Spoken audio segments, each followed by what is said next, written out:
Монгол хэлээр юу гэсэн үг юм бэ? Хэлээд өгчөөч. За би өнөөдөр та бүхэндээ гууд монгол гам гэдэг энэ үгийг одоо юу гэсэн утгатай вэ гэдгийг тайлбарлах гэж байна. За энэ нэрэнд маань одоо 3 утга байгаа гэж бодож болно. Нэгдүгээрт гууд монгол гам гэх юм бол тэр өгүүлбэр болоод өгүүлбэр тэр чигтээ би одоо удахгүй монгол явнаа. Гууд гэдэг нь удахгүй, монгол гэдэг нь монгол, гам гэдэг нь явнаа, явлаа, явах гэж байна гэсэн утгатай. Тэгээд яг нэг юм ирээдүйн цаг дээр өгүүлбэр болохоор хүмүүс хизээ Монгол явах гэж байгаа, яагаад юм Монгол явах гэж байгаа, буцаж ирэх юм уу гэдэг амар асуугаад байдаг. Гэтэ энэ зүгээр нэр байхгүй юу? За тэгээд хоёрдугаар утга нь болохоор got монгол гам гэд.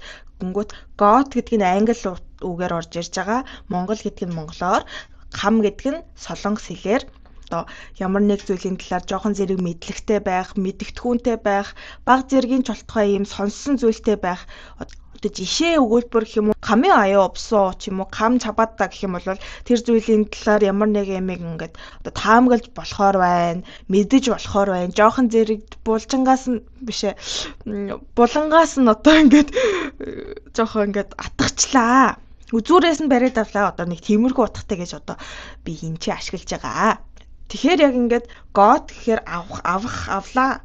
Тэгээд монгол гам гэхээр Монголын талаар жоохон зэрэг мэдгэдэггүн авлаа. Монголын талаар одоо ингээд бага зэргийн ядаж ингээд ямар ч зүйл мэдэхгүй байжгаад жоохон зэргийн ч гэсэн яг ингээд төсөөлөлтэй болж авлаа. Одоо тиймэрхүү утгаар одоо ингээд хоёр дахь утга нь гарч ирж байгаа. За гурав дахь утга нь болохоор гам гэдэг нь өөрөө бас энэ нөгөө илжгэн чих гэдэг жимсийг хэлдэг. Тэнгүүт миний одоо нүүр зурган дээр байгаа зураг яг ингээд Монгол говьд солонгос хүүхэд ингээд илжгэн чих барьсан зураг байгаа. Тэгэхээр энэ Монгол илжгэн чих барьж авлаа. Монгол илжгэн чихтэй боллоо гэсэн юм утгатай зүгээр зургандаа тэгэж тийм утгаар ашиглаж байгаа. Ингээд хоёр талаар нь ашиглаад нэг талаар нь зураг хийгээд нэг талд нь одоо ингээд үгээр ашиглаж байгаа байхгүй юу?